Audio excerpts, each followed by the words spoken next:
कि मैं जब इस जलसे में आ रहा था तो गाड़ी वालों से पूछ रहा था कि मुझे कौन से खेती में ले जा रहे हो।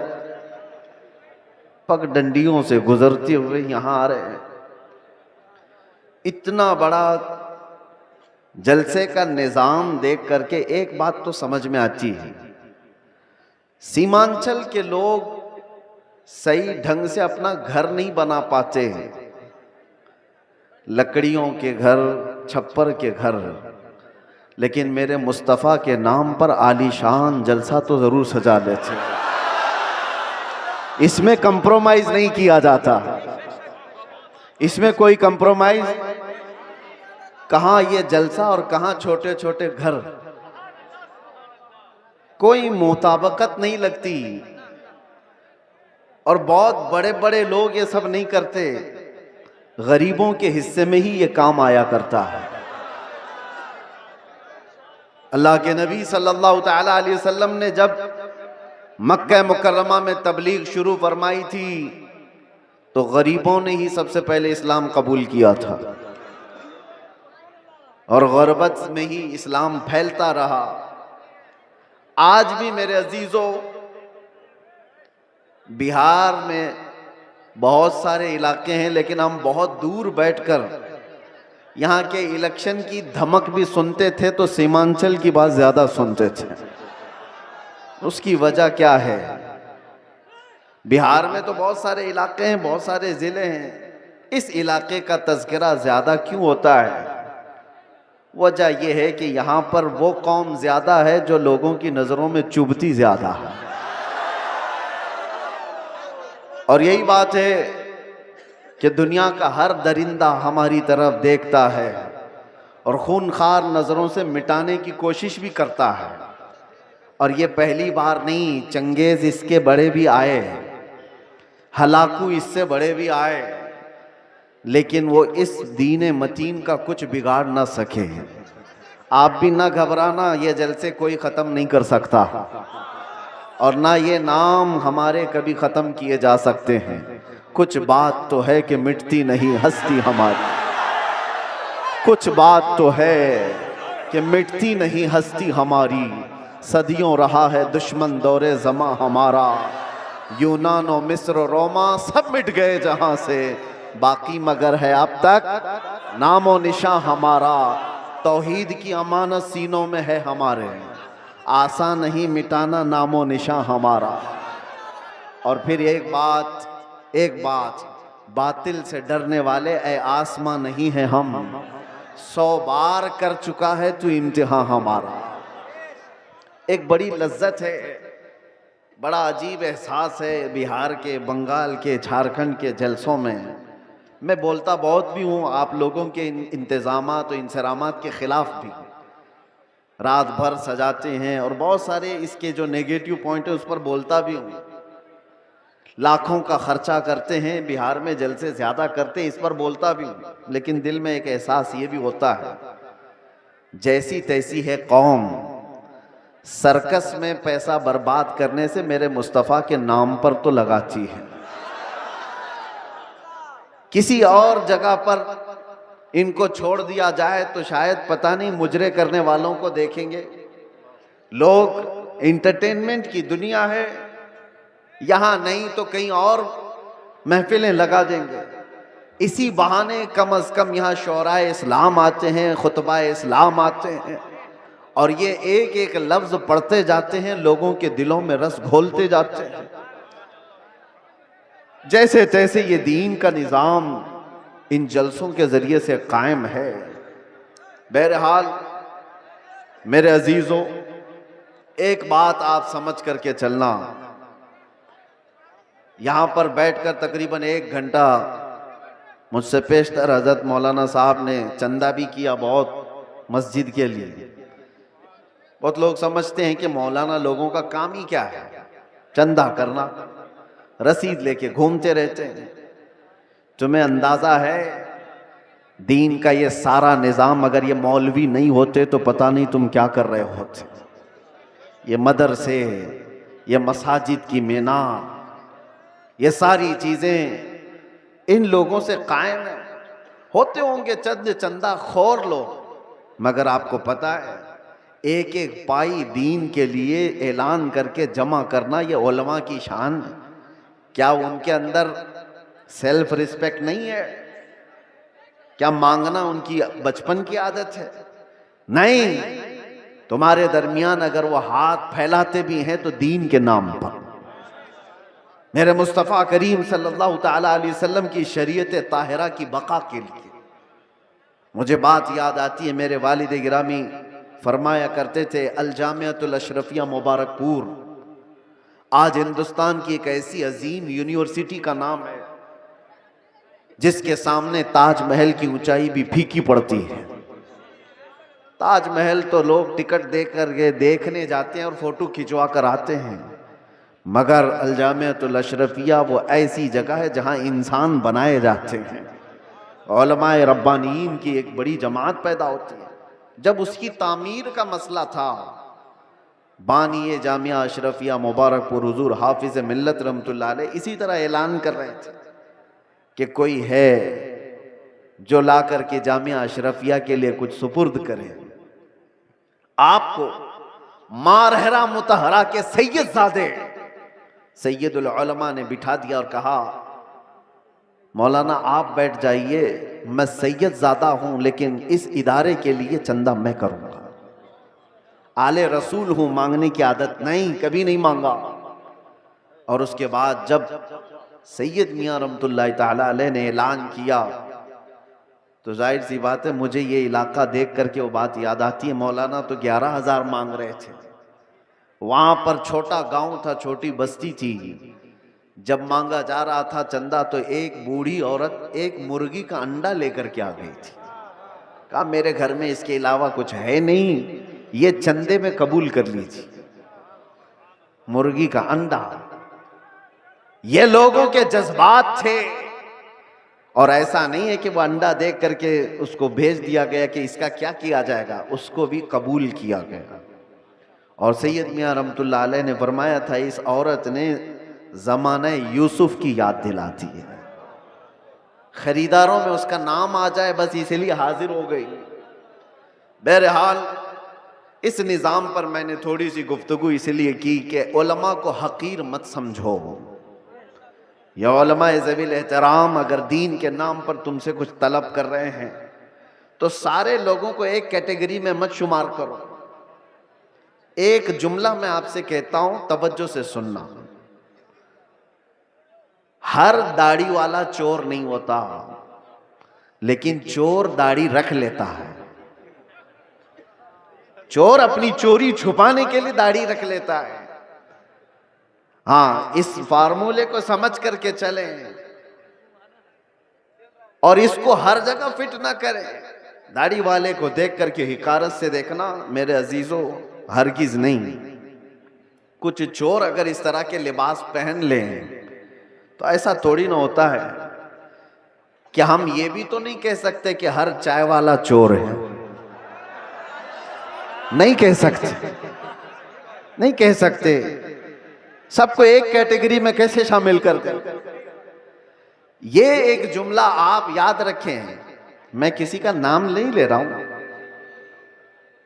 और दूसरी बात, उलमाए ज़वील एहतराम के लिए खास तौर पर मैंने आयत करीमा की तिलावत की है खुतबे में, खुतबे के बाद, यंसुरकुमुल्लाहु फला गालिब लकुम, अगर अल्लाह तुम्हारी मदद करे तो कोई ताकत तुम पर गालिब नहीं आ सकती, कोई तुम पर गलबा नहीं हासिल कर सकता। ये एक जुमला कुरान पाक का इतना पावरफुल है, इतना पावरफुल है कि अल्लाह तुम्हारी मदद करे तो कोई गालिब नहीं आएगा। और अगर कोई गालिब आया हुआ है हमारे ऊपर तो इसका मतलब है कि तुम महरूम हो या हम महरूम हैं उस अजीम मदद से जिसका वादा कुरान में अल्लाह ताला ने फरमाया, वो हमारे अमाल की बुनियाद पर।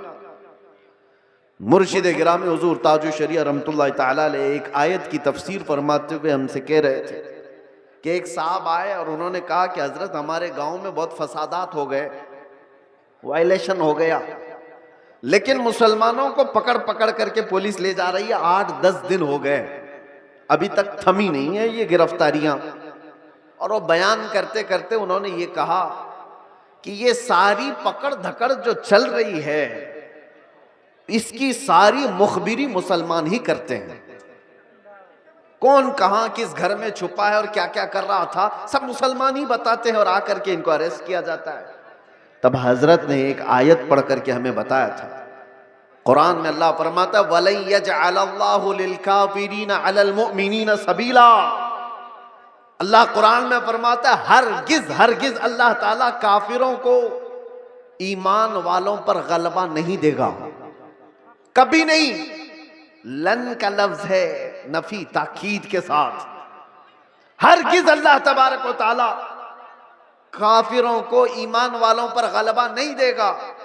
हजरत फरमाते मगर ये कि किसी काफिर की मदद मुसलमान ही करे तो वो काफिर मुसलमान के रास्ते से दूसरे मुसलमान पर गलबा करेगा। बात समझ में आ रही है? एक मुसलमान को जरिया बना करके ही दूसरा कोई तुम्हारे घर पर हमला करेगा। आज के हालात पर मैं जो बात कर रहा हूं सुनो मेरे अजीजों, बहुत सारे मुसलमान अपना फ्यूचर आज बना नहीं पा रहे हैं। इनको पता ही नहीं है किसके साथ जाना है और किसका साथ देना है। हालात ऐसे हैं कि किसी और मुसलमान को गिराने के लिए एक मुसलमान किसी काफिर और मुशरिक की मदद पर भी राजी हो जाता है। यही मैं बता रहा हूं कि कभी तुम्हें कोई कौम मगलूब नहीं कर सकती जब तक कि तुम्हारे अंदर के गद्दार तुम्हें मगलूब ना करें। जब तक हमारे दरमियान मौजूद जमात के मुनाफिकीन हमारे खिलाफ ना खड़े हों तब तक कोई कौम हमें डायरेक्ट नहीं गिरा सकती। अभी 1 महीने पहले की बात मैं बताऊं, और सीनियर ऑफिसर ने मुझसे कहा कि मौलाना आप डरते क्यों हैं? आपकी कौम को कोई भी हरा नहीं सकता, ये हम जानते हैं। ये मैं सुनता था पहले, लेकिन डायरेक्ट सुना आपकी कौम को कोई कुछ नहीं कर सकता। आपकी कौम ही आपकी कौम को बर्बाद करती है, बाकी कोई नहीं कर सकता। आज भी दूसरों को इस बात का यकीन है कि हमें कोई भी गलबा हासिल करके गिरा नहीं पाता जब तक कि हमारा अंदर का मुनाफिक उसका साथ नहीं देता। ये गद्दारों की जमात, ये मुनाफिकीन की जमात, मैं जानता हूं सैफी साहब यहां मौजूद है, मैं आपसे कह रहा हूं कि उस वक्त कैफियत क्या होती होगी। ये स्टेज पे मौजूद सारे उलमा, हमारी बिरादरी, उलमा बिरादरी, हम गिरफ्तार होकर के 200 लोगों के दरमियान हैं। पहरेदारी में कोई कसर नहीं छोड़ी जा रही है, कोई कसर नहीं छोड़ी जा रही है। सारे इर्द गिर्द हमारे अतराफ कुर्सियां लगाकर बैठे और सवालात पे सवालात, सवालात पे सवालात। और उस वक्त इन्वेस्टिगेशन करने वालों को कुछ लोगों के मैसेजेस आते हैं और कहते हैं ये मौलाना से ये भी पूछो, ये भी पूछो। क्लिपें हमारी काट काट करके भेजी जा रही हैं तकरीरों की कि इन्होंने यहां पर ये कहा, इन्होंने यहां पर ये कहा। वो बेचारे सवालात करने वाले वो कहते हमको तो आपके बारे में उतना मालूम नहीं था, ये इतनी सारी चीजें आ रही हैं। मैंने पूछा नहीं कौन है, लेकिन सामने वाले ने बताया कि फलां पीर साहब हैं, फलां मौलाना साहब हैं। मैं जानता हूं मेरे अजीजों, मैंने इससे कबल बड़े जज्बात में कहा था, वो भी जानते होंगे जिन्होंने ये सब काम किए हैं हमारे दिल पर क्या गुजर रही थी उस वक्त। हमने सब अल्लाह उसके रसूल पर छोड़ दिया। लेकिन एक बात याद रखना, गद्दारों की जमात से कहता हूं, कल क़यामत होनी है और बारगाह मुस्तफा में हमें भी खड़ा होना है और तुम्हें भी खड़ा होना है। देखा जाएगा कि तुम किसके साथ खड़े होते और हम किसके साथ खड़े होते। देखा जाएगा तुमने किसी एक आलिम को सिर्फ और सिर्फ नामूसे रिसालत की बुनियाद पर सजा को तवील करने के लिए, साथ देने के लिए जासूसियों का माहौल बनाया था। कयामत तो होनी है, मौत तो आनी है, कब्र में भी जाना है। ये मत समझ लेना कि सब कुछ यहां पर है। चंद पैसों के लिए जो लोग अपना दीन बेचते थे, कुरान ने उनकी वईद में क्या क्या बयान फरमाया। ये वो लोग हैं जो यहूदी उलमा थे, यही तो किया करते थे। मालदारों को खुश रखने के लिए वो दीन का निजाम बदल दिया करते थे। अब देखना, जैसे जैसे ये सख्ता पावर में आज लोग हैं, हुकूमत में जो लोग हैं, मजबूत से मजबूत होते जाएंगे तो तूफान आएगा बहुत सारों के अंदर।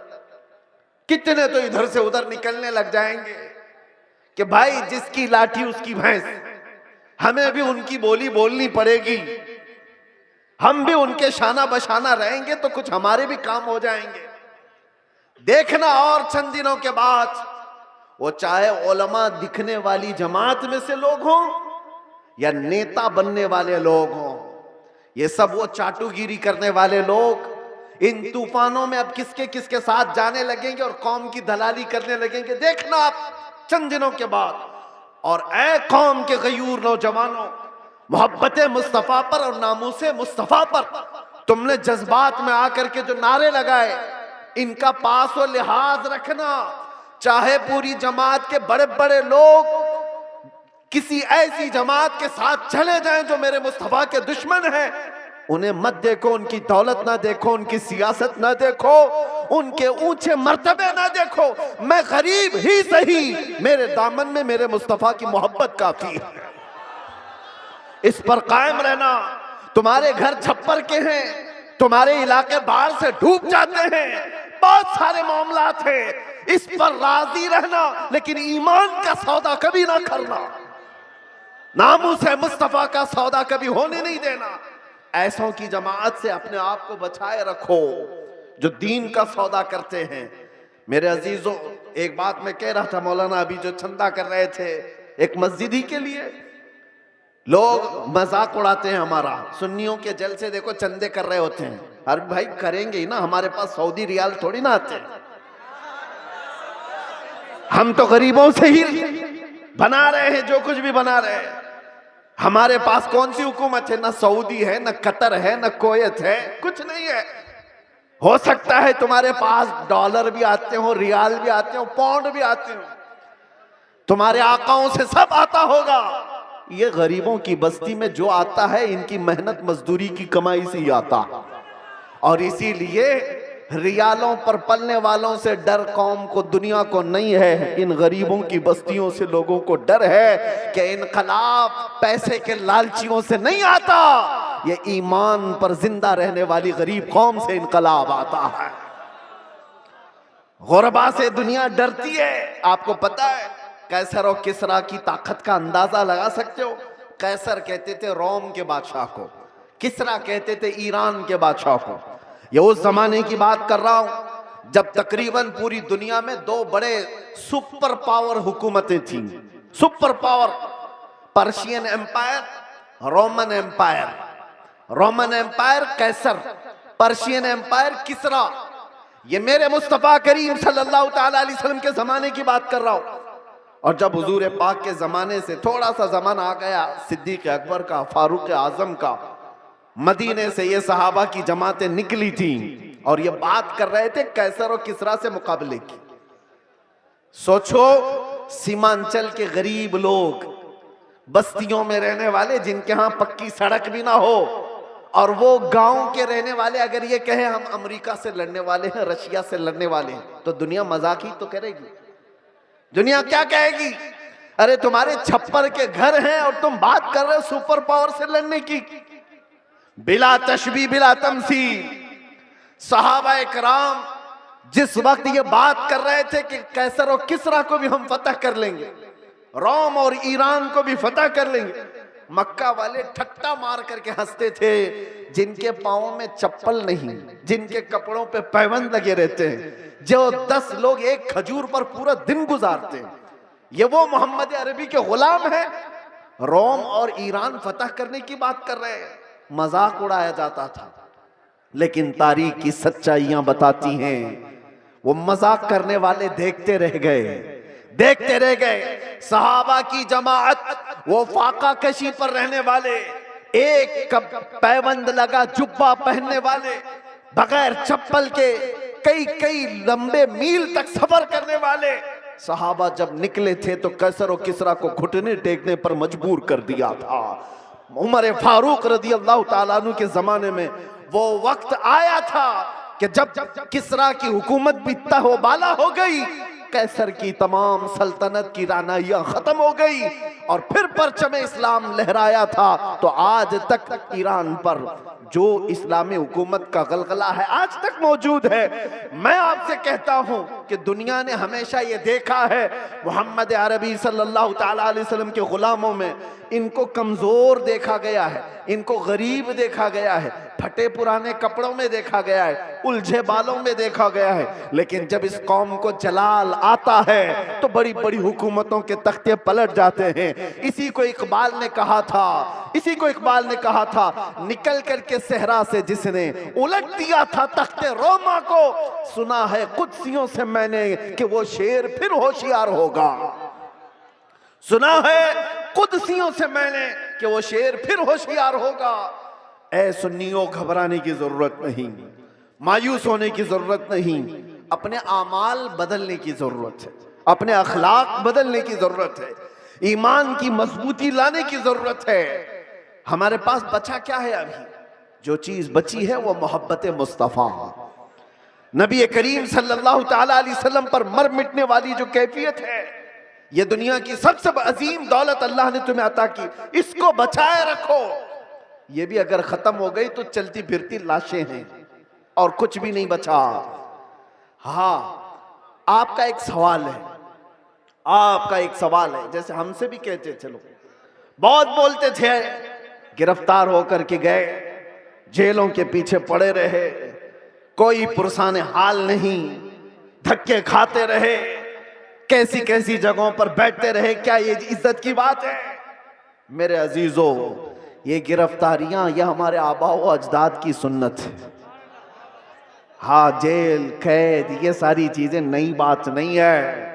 तारीख उठा करके देख लो तो बड़े बड़े बुजुर्गान दीन इस मंजिल से गुजरते चले गए और सब ये तो छोटी मंजिल है, इससे बड़ी मंजिल फांसी की आती है। वहां तक भी उलमाए रब्बानीन पहुंचे हैं और कभी उन्होंने ये नहीं कहा हमारे इस रास्ते पर चलने की वजह से हमें सजा मिल रही है, बल्कि फांसी के फंदे को चूम करके भी वो कहते थे हक तो ये है कि हक अदा ना हुआ, हक तो ये है कि हक अदा ना हुआ। हमारे असलाफ़े किराम में आपको पता है इमाम अहमद बिन हम्बल को 300 कोड़े मारे गए थे हक बात के लिए। और आपको पता है हजरत इमाम मूसा काजिम इमाम जाफर सादिक के बेटे हैं, अहले बैत के बड़े इमाम हैं। 7 साल तक एक खलीफा ने आपको ऐसी जेल में रखा कि आपने सूरज नहीं देखा था। 7 साल फिर जहर दे करके कैद खाने में ही मार दिया गया। इमाम मोहम्मद बिन हसन अस्करी 20 साल तक जेल की जिंदगी गुजारे। हजरत अहमद फारूकी सरहिंदी मुजद्दिद अल्फसानी 8 साल तक ग्वालियर की जेल में बंद रहे। अल्लामा किफायत अली काफी, इनायत अहमद काकोरवी, फजल हक खैर आबादी, ये वो उलमाए रब्बानीन है जो अपने हक बयानी की बुनियाद पर जेल की सजाएं काटते रहे। लेकिन ये बात इसलिए मैं कह रहा हूं, जेल की सजाएं काटने के बाद न दीन पर कुछ फर्क आया न ईमान पर कुछ फर्क आया, इसलिए कि हमारा मानना यह है इस्लाम जिंदा होता है हर करबला के बाद। इस्लाम जिंदा होता है हर करबला के बाद। कुर्बानियां अगर देने का वक्त आए तो कुर्बानियां दोगे या नहीं दोगे?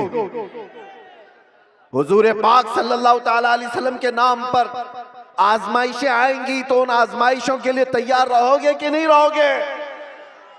बस मैं ये नहीं कहता कि कुछ करने के लिए, जाने के लिए, उठने के लिए, बस बात इतनी है कि संभाले रखो अपने ईमान को और उलमाए रब्बानीन अपना काम करते रहे, हक बोलना ना छोड़ें। किसी जालिम के दबाव में आकर कभी भी वो अपनी जुबान को गूंगी ना करें, बल्कि वो हक बयान करते रहें। परेशानियां आएंगी, मसाइब आएंगे, ये तुम्हारे मरातिब को और बढ़ाते चले जाएंगे।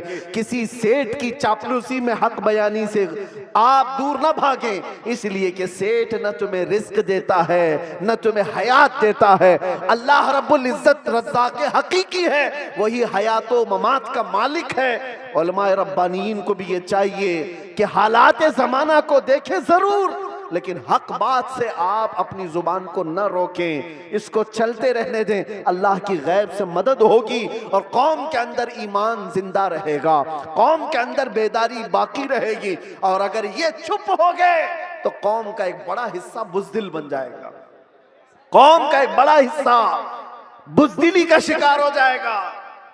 चंद उलमाए रब्बानीन ही सही, इन्हें चाहिए कि वो अपनी कुर्बानियों के लिए तैयार रहें। हमने रोटियां बहुत खाई हैं हुजूर के नाम पर, जलसे बहुत कर लिए हैं। लोग उलमा को आज जो नवाजते हैं, चाहे वो एक नजराने का छोटा सा लिफाफा ही क्यों ना हो, ये ना समझें कि आपकी टोपी दाढ़ी की वजह से, बल्कि मुस्तफा करीम की निस्बत की वजह से सारी कौम आपको नाइबे रसूल समझती है। हुजूर के नाम पर हमें मिल रहा है, खा रहे हैं। आप नीचे बैठे, हम ऊपर बैठे हैं। ये ऊपर बैठना भी मेरे हुजूर की निस्बत की वजह से। ये मिंबर उलमा को जो दिया जाता है इसलिए कि नबी पाक के नायब है, और जब हुजूर पाक की बात आए तो आए काए ना किया करें। उलमा को चाहिए कि वो अपना हक अदा करें, अपना हक अदा करें। और हमने देखा है चंद वो लोग मसलहत और हिकमत की बात करते हुए हमें डराते हैं। मेरे अजीजों, मसलहत अपनी जगह पर, हिकमत अपनी जगह पर। क्या इमाम हुसैन को मसलहत नहीं मालूम थी? करबला में जाने के वक्त उनको हिकमतें नहीं मालूम थी जो 72 लोग अपने खानदान के लेकर शहीद हो गए? दीन पर कभी ऐसे मामलात आए तो मेरे अजीजों, उलमा का सबसे पहला ये नंबर है कि कौम आप एक कदम बढ़ाते हैं तो ये 100 कदम आगे बढ़ने को तैयार है। आपको सिर्फ एक जुबान कहने की देर है। कौम तो बेचारी बेपनाह मोहब्बतों के साथ जान देने के लिए भी कुर्बान है। मैं अक्सर एक बात कहा करता हूं, आज से 4 साल पहले मैंने दिल्ली में उस पाखंडी को जो मुबाहले का चैलेंज किया था, और आपको पता है हमारा ऐलान पूरी दुनिया भर में फैला था कि हम आग में कूदने जा रहे हैं। लेकिन उस वक्त मुंबई का एक नौजवान मेरे पास आकर कहा था, जो कोई बाअमल नहीं दिखता शक्ल से, हाँ दाढ़ी में भी डिजाइन, सर में भी डिजाइन, फटी जीन्स पहना हुआ, उसने कहा था कि हजरत मुफ्ती साहब, मैंने सुना है आपका ऐलान, आप दिल्ली जा रहे हैं आग में कूदने। मैंने कहा आपको क्या है उससे? उसने कहा आप जब भी जाना हो तो मुझे ले जाएं, पहले मैं कूदूंगा। चेहरा देखो, हुलिया देखो पूरा।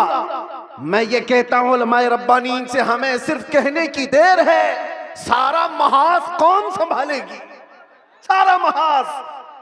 हमने सिर्फ ऐलान किया था, बच्चा बच्चा तैयार खड़ा था। ये जज्बा है मोहब्बत मुस्तफा की बुनियाद पर। उस दिन मेरे आंखों में आंसू आ गए थे उस नौजवान को देखकर। उसने कहा था मैं मस्जिद में ज्यादा आता नहीं, आपके करीब आया नहीं ज्यादा, लेकिन इतनी बात है कि हुजूर से मोहब्बत जरूर करता हूं, और जब उनकी बात आई है तो जान भी दे सकता हूं। मैं आपको बताऊं, उसी नौजवान को देखकर आंखों में आंसू आए। बारगाह मुस्तफा में मैंने अर्ज किया था, या रसूल अल्लाह, आपकी ये उम्मत गुनहगार हो गई, गद्दार नहीं है, गद्दार नहीं है, गद्दारी नहीं करती। तो मेरे अजीजों, इसी चीज को मैं कहता हूं, थोड़ी सी लौ देने की जरूरत है। उलमाए रब्बानीन हक बयान करें, कौम को सही सलीके से चलने का उनको निशाना दिया करें, फिर देखें इनकलाब आएगा, जरूर आएगा। हमें आज ये पता ही नहीं है किसके साथ जाना है, किसके साथ बैठना है, किसके साथ उठना है। जो देखा उसकी तरफ चल पड़े, ऐसा नहीं होता। उम्मत मुस्तफा, तुम खैर उम्मत हो, हर कोई तुम्हारा आइडियल नहीं बन सकता, हर कोई तुम्हारा रोल मॉडल नहीं बन सकता। तुम्हारा रोल मॉडल खालिद बिन वलीद हो सकता है, तुम्हारा आइडियल सलाहुद्दीन अय्यूबी हो सकता है। अरे गैरे नत्थू खेरे को देखोगे तो बुज़दिली तो आएगी। फिल्मों में नाचने वाले तुम्हारे आइडियल बनेंगे, तुम उनके फैन हो, उनकी तरह कपड़े पहनने की कोशिश करोगे, उनकी तरह लाइफस्टाइल बनाने की कोशिश करोगे। याद रखो वो जहन्नम में जाएंगे तो साथ तुम्हें भी लेकर जाएंगे। हाँ, लाइफस्टाइल बनाना है तो मेरे मुस्तफा के गुलामों की लाइफस्टाइल बनाओ। वो सहाबा रिदवानुल्लाहि ताला अलैहिम अजमाइन जो दुनिया के सबसे अच्छे इंसान थे इस रुए जमीन पर, वो हमारे रोल मॉडल है, वो हमारे लिए आइडियल है। कौम को ये मैं कहता हूं, सहाबा को पढ़ो, उनकी सीरत पढ़ो। रोजाना इंटरनेट का जमाना है, सर्च करो मेरे नबी पाक सल्लल्लाहु ताला अलैहि वसल्लम के सहाबा की सीरत। आज से ये पाबंदी कर लो कि कम से कम 100 सहाबा की सीरत, उनकी तारीख में पढ़ के रहूंगा। मेरे अजीजों, मिल जाएगा आपको सब कुछ, और फिर देखना आपकी जिंदगी में इनकलाब कैसे आएगा, कितनी चेंजिंग आएगी, कितना बदलाव आएगा। 24 घंटे में 18 घंटे तो फेसबुक के रील्स वगैरह देखने में गुजार देते हो, इंस्टा के रील्स देखने में गुजार देते हो, फेसबुक के वीडियोस देखते हुए यूट्यूब में मगन रह जाते हो। काश उसका आधा वक्त तुम रसूलुल्लाह के दीवानों को पढ़ने में लगाओ, फिर किसी और चीज की तुम्हें जरूरत ही नहीं। मेरे अजीजों, इतने बड़े जलसों की भी तुम्हें हाजत नहीं पेश आएगी।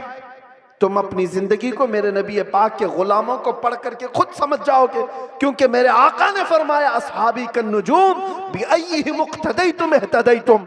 मेरे सहाबा सितारों की मानिंद हैं, तुम जिसकी भी पैरवी करोगे हिदायत पा जाओगे, जिसके पीछे भी चलोगे तुम हिदायत पा जाओगे। आज के हालात की बुनियाद पर बुज़दिली जो आ रही है उसको खत्म करने की मैं बात कर रहा हूं, दोनों तरफ, यहां से भी और वहां से भी, दोनों जगह से।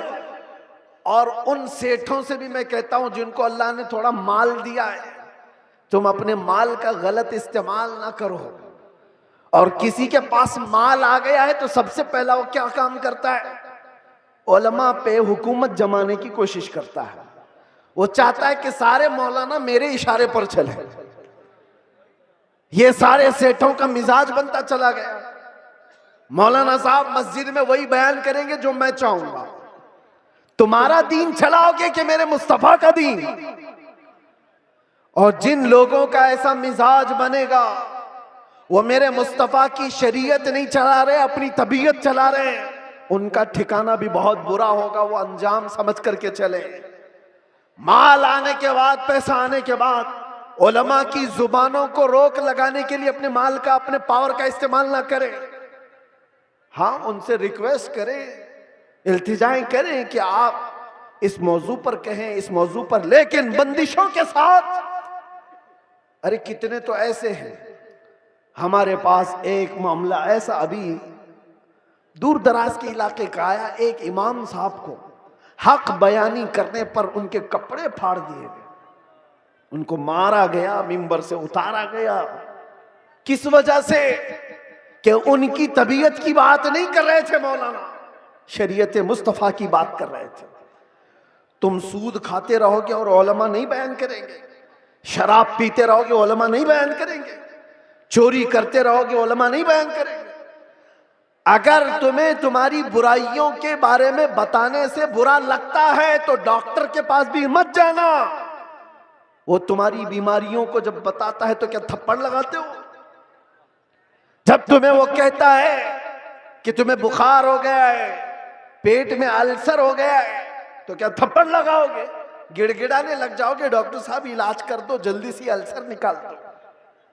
यही काम जब उलमा तुम्हारे साथ करे, रूहानी बीमारियां तुम्हें लगी हैं, तो तुम्हारे दिल में रिक्कत तारी हो जाना चाहिए और सोचना चाहिए। आओ उनके पास, कहो कि हमें इन बीमारियों से आजाद करा दो, इन गुनाहों से, इन बीमारियों से, इन बलाओं से हमें आजाद कराओ।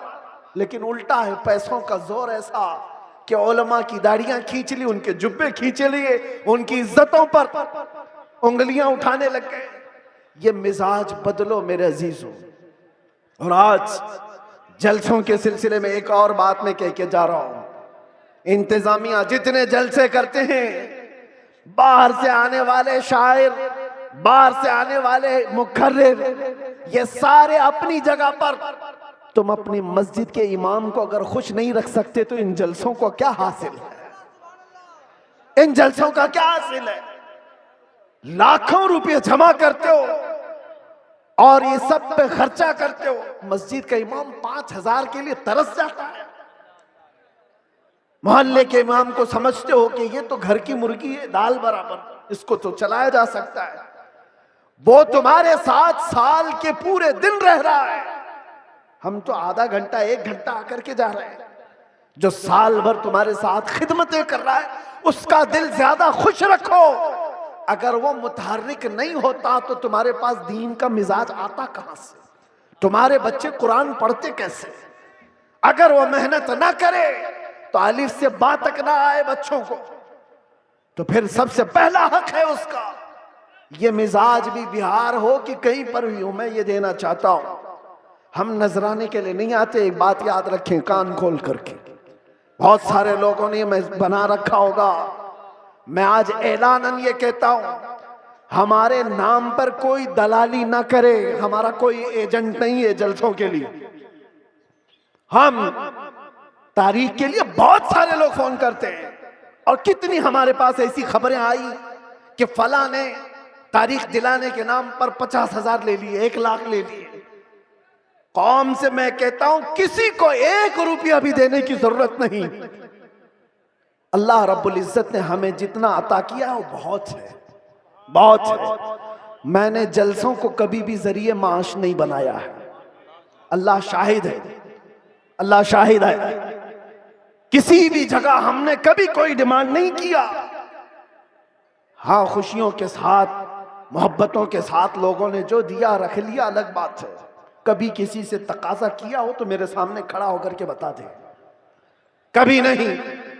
ये बात इसलिए कर रहा हूं कि अल्लाह तबारक व तआला ने जो अता किया वो बहुत है। हम अपने पैसे से सफर का खर्चा भी निकाल सकते हैं और आकर के बगैर किसी चीज के जा भी सकते हैं। हमें किसी चीज की हाजत नहीं। लेकिन आज से मैं कहता हूं मकामी उलमा को पहले खुश रखो। अगर वो खुश रहे तो दीन का मिजाज बना रहे। और अगर उनको इस हालत में रखे हो कि उनको देखो तो लगे कि यतीम है, बेसहारा है, लावारिस है, किसने इनकी हालत बना रखी है? ये जेबों पर लोगों की नजर क्यों डालने लग गए? तुमने खुश नहीं रखा। तनख्वाहों में कटौती ऐसी करते चले गए कि उनको 1-1 पाई के लिए तरसाते रह गए। मैं जानता हूं कई इमाम ऐसे हैं जो मस्जिद के दिए हुए छोटे से घर में अपनी पूरी जिंदगी गुजार कर चले गए। मदरसे में मुख्तसर सी तनख्वाह पर 40 साल पढ़ाते रह गए। ये सारे खिदमात उनकी अपनी जगह पर। हाँ, कुछ लोग अगर बिगड़े हुए हों तो उलमाए सू हो सकते हैं, मैं उनकी वकालत नहीं कर रहा हूं। कौम का मिजाज बदलने की बात कर रहा हूं। कौम का मिजाज, हमें बुलाने की कोई आजत नहीं। हम अपनी जगह पर बैठे, जहां से तकरीर करेंगे फैल जाएगी, आ जाएगी आप तक। मुंबई में खड़े होकर के जुमा में खिताब करते हैं तो पूरी दुनिया में फैलती है, आ जाती है। हम सिर्फ और सिर्फ बड़े इसरार की वजह से आ जाते हैं। हम ये नहीं चाहते कि आपका माल जाया हो, बर्बाद हो। आप ये सारे माल का जो सही इस्तेमाल है वो अहले सुन्नत व जमात की मजबूती के लिए ही पर लगा। ये क्या मिजाज है बना रखा है? बहुत सारी फॉर्मेलिटीज हम देख रहे हैं। नात खानी भी नोट खानी की तरह, जिसको देखो उसको पैसों की तलब में अगर नात पड़ी जाती है तो वो नात नहीं रहती है। वो नात नहीं, उससे इश्क़ मुस्तफ़ा नहीं आता। इश्क़ मुस्तफ़ा तो वो है। आज से तकरीबन 70 साल पहले मैंने एक मैगजीन आता था माहनामा अल मीज़ान और इस्तिक़ामत, माजरत माहनामा इस्तिक़ामत, उसमें एक चीज लिखी हुई थी। बड़े उलमा बैठे हुए थे, एक शायर नाते मुस्तफ़ा पढ़ रहा था और उसके शेर का मफहूम ऐसा कुछ था, एक तरफ काबा है, एक तरफ गुंबद खजरा, दरमियान में मैं हूं, इधर जाऊं कि इधर जाऊं। 18 मरतबा उसने एक ही मिसरा पढ़ा 18 मर्तबा होता है, लोग पक जाते हैं, ये शायर लोग क्या पढ़ रहे हैं। लेकिन वो शायर ऐसा नहीं कि जिस शेर पे पैसा मिल रहा है उसको रिपीट कर रहा हो, जिस शेर पे पैसा मिले उसको बार बार पढ़ते जाओ, नहीं, कोई नहीं। वो उलमा की महफिल थी, 18 बार जब पढ़ा उसके बाद गश खाकर गिर गया। उलमा इकराम बैठे हुए, वो उठाने के लिए आए तो देखा उनकी रूह परवास कर चुकी थी। ये नाते मुस्तफा है। पहुंचा वहीं पर जिसकी मदहसराई कर रहा था, और यहां तो लोग हुल्लड़बाजी कर रहे होते हैं। ये नात नहीं है। नात खानी को नात खानी रखो, नोट खानी मत बनाओ। तुम्हारे पैसे संभाल रखो। देने का इतना शौक है तो बाद में क्यों अलग से ले जा करके नहीं देते। ये उछालना क्या है, ये मुजरा करना क्या है, ये तमाम चीजें क्या है। लोगों को देखा गया है, उनके पास गड्डियां हैं, वो एक साथ देना नहीं चाहते, चुट्टे चुट्टे निकाल निकाल कर, ताकि पूरी दुनिया उनके माल के नजारे देखे। वो अपनी तमाम चीजों की नुमाइश चाहते हैं। मेरे अजीजों, इस मिंबर रसूल को इन तमाम चीजों का खेल ना बनाओ। ये पाक मिंबर है। बुजुर्गाने दीन ने जैसा इस मिंबर को रखा था वैसे ही रखा जाए। मेरे एक उस्ताद फरमाया करते थे, जलसे के 3 रुकन होते हैं, याद रख लीजिए। 3 रुकन हैं, एक इंतजामिया, एक स्टेज के मुकर्रिर, ये 2 गए, तीसरे ऑडियंस, सुनने वाले लोग। तीनों के अंदर अगर इखलास हो तो उस जलसे की धमक पूरी दुनिया में पड़ जाएगी। इखलास हो तो उसके अंदर ताकत और पावर बढ़ जाएगा उस जलसे के अंदर। इखलास कैसे? जलसा कराने वालों का भी इखलास हो कि हम अल्लाह उसके रसूल की रजा के लिए कर रहे हैं, कंपटीशन के लिए नहीं, पैसा जमा करके खाने के लिए नहीं। जलसा किया तो बाकी का पैसा हजम कर लिया, इसके लिए नहीं। इखलास हो। दूसरा रुकन ये मुकर्रिरीन का है, वो पैसा लेने के लिए ना आए हो, वो अल्लाह और उसके रसूल की बात कौम तक सुनाने के लिए आए, उनके दिल में इखलास हो। तीसरा, सुनने वाले भी सर्कस देखने ना आए हो, एंटरटेनमेंट करने ना आए हो, वो अपना घर बार छोड़ करके अल्लाह उसके रसूल के लिए आए हो। जब ये तीनों अरकान में इखलास होता है तो वो जलसा पावरफुल हो जाता है, रूहानियत से भर जाता है। फिर वहां से कहा हुआ हर जुमला ताकतवर होता है। वरना हजारों जलसे क्यों नहीं फायदा देते, क्यों नहीं देते? कहीं तो कोई मिस्टेक है, कहीं गड़बड़ है, इनकी इस्लाह की जरूरत है। कंपटीशन में जलसे ना करो। तारीख लेने वाले लोगों की कतार है। यहां भी बहुत लोग आए होंगे, पहले मिले भी और अब मिलने वाले भी होंगे। उनसे भी मैं कहता हूं, एक इलाके में अगर कहीं हो गया तो सारे साथ मिलकर क्यों नहीं साथ देते? नहीं हजरत, हमारा गांव अलग है, हमारा गांव अलग, उसी गांव में तारीख दो। नहीं हजरत, हमारी कमेटी अलग है। कमेटी भी अलग करना चाहती है, गांव भी अलग करना चाहता है। किस लिए? मेरे अजीजों, इखलास पैदा करो।